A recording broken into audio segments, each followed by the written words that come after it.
Hello friends, today's topic is how do people generate power? Whenever I travel on the rural side or whenever I talk to people, young people, they always an aspiration to become something. And when I ask them, what do you want to become?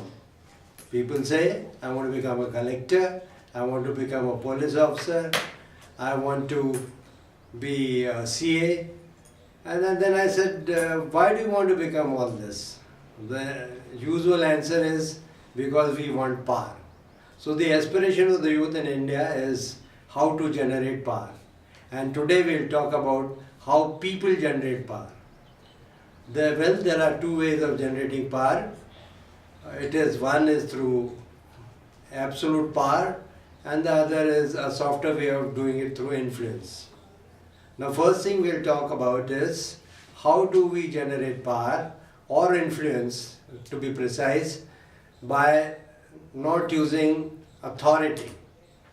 Now this has been done earlier by Mahatma Gandhi when he did a lot of satyagrahas and non-violence movement against the Britishers and when India got independence. The modus operandi was he connected people to a purpose and then worked towards India's independence. It was a very major cause for which everyone got united. And there was no power use because everyone's need was independence, the free will. That's why he could generate power without any authority. Similarly, Nelson Mandela, he was once asked that how he generates power. He said, my father was the chief of the tribal in South Africa and I used to go to the night meetings with him. People will sit around a circle and then the conversation would begin, the dialogues would begin. And my father used to just keep quiet and he was the last one to speak. And when I asked him why does he do that, he said, son, I want to listen to what people say before reacting. So in the process of listening, he was developing a kind of an emotional bond with the people, a special connect. So this is the way of how you generate power without authority. Similarly, Martin Luther King, when he did his famous Dreams speech, there were about 30% people who were whites, and that meeting, the address was to the black people of US. So you see the needs of the people were a very strong cause, and when you connect it to people, you generate influence without any power. And that is the way normally it should be done. But this is a particular situation. And the second time, when I talk about the power which we normally use, is a positional power. That's what I said, why people want to become collector or a police officer. Because that gives them the positional power. People are attracted towards them because they control their and command their destiny. And it's a position which gives them power to have compliance from the people.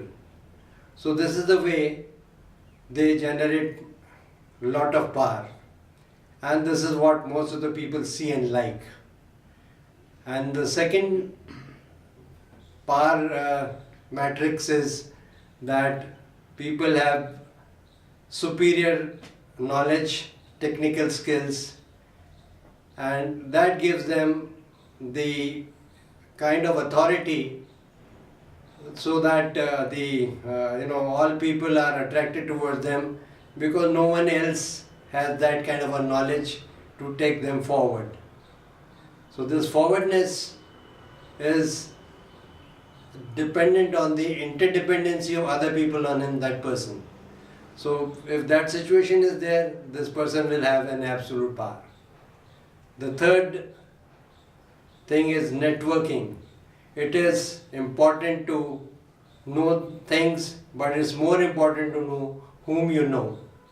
And you will always see that what happens in the world is people who have got more networking, more access to the power people, they have got more chances of getting promoted, highlighted, and all kind of things are being done for him. And a quiet person sitting somewhere will not have that kind of a say in the whole situation. The fourth way of power is power by propinquity. That means your nearness to the power center. We often talk about, the coterie and things like that, which is around a leader or a person with a lot of power. So that power is generated by the other people who are near to the power center. So this is also one way of generating power. And the other thing people can do is, by coercion they can generate power. Intimidation, putting undue pressure. But this is the one thing which normally should be avoided when you do it. So these are the ways of generating power. And the other way is also one more way I see has worked very well is when you oblige people, you have concern for people, then they remember you, and whenever you have some work with them, they will always respond. So you have that power of obligation with you. Now, one instance I quote on this is, it was during my childhood, I was 8 years old, my father was collector Buldana. That was way back in 1954. And we had gone to a place called Malkapur, about 35 kilometers from Buldana, where the anti-encroachment drive was going on. And my father was inspecting that. And as usual, which happens in encroachment demolition movement, people are brutally treated, the shanties are being demolished. And so when he saw all this happening, and I distinctly remember a man with his wife and two small children came folded with this kind of hands and said, "Sir, please save us. This is my only way of earning my living. I make some tea and some snacks and also live here. This is my entire area. And if I don't have this, I'll be finished." I don't know, the pain in the eyes, I could feel it even at that child stage.